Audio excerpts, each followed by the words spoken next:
So I think you've done like the Dog Band Star films, which were always a real thing the fans loved. But this is the first time you've been able to kind of put this together, a whole overall film project with the music. How is it kind of partly because technology's enabled you to do that as a filmmaker for you, Roger, and then as a band you're freed up to be able to do something like that.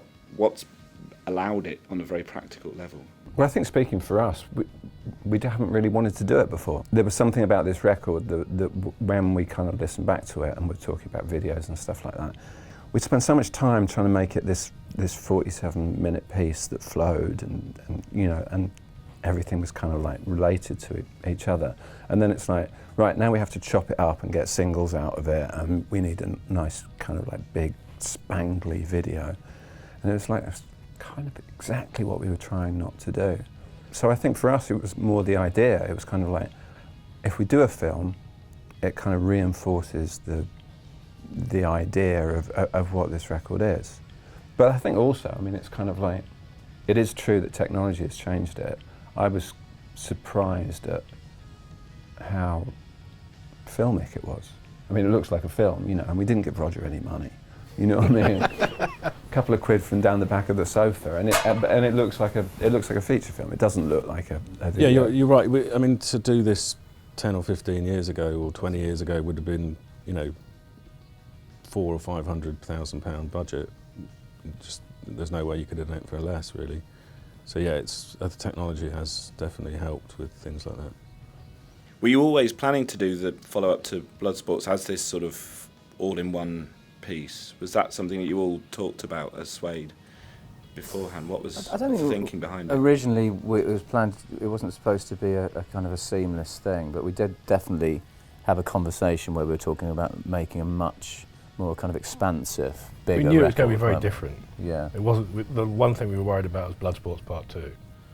I think we sat down in just after Bloodsports came out, didn't we? At the end of May 2013, and we kind of thought about what we'd like to do with the record, and we'd kind of wanted to make that kind of record where you actually sat down and listened to through the whole of it, rather than a collection of songs like Bloodsports was, where everything is all the songs are very separate. We thought, why don't you make it a kind of listening experience? That's why the record kind of halfway through the record, after 6 tracks, there's a break, and then you swap turn the record over and start the second half. And I thought we kind of had that idea right from the start, really. But the idea for the film didn't come till October 2014, when you kind of, I think, you said, why don't we do exactly. this? Why don't we make the film idea of making a whole film was something that came once we'd made the album. It wasn't something that we were thinking of incorporating very early on. It was, it's always been about the music has to come first, sort of thing.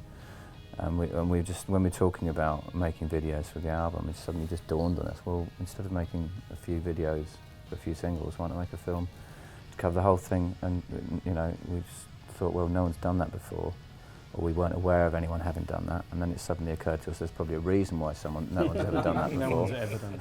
And then that became really obvious. And then it became really obvious. The beauty of sort of the way where we are in our career at the moment is that, I jokingly was talking about chasing the chart and stuff earlier, but we're not chasing the chart anymore. We're not kind of trying to get on MTV and all these sorts of things. So it gives you that beautiful freedom where you can actually do things genuinely for quite pure reasons, and we wanted to make something uncompromising and beautiful and all of those adjectives that possibly in the 90s we wouldn't have been able to make. And it's a nice position to find yourself in this point of our career where we can do those things, so why not? If you're not going to do it now, you might never do it, Yeah, I think it's a really confident and daring thing to do, and I think that's why a lot of bands don't do it, is because they don't have the guts, really.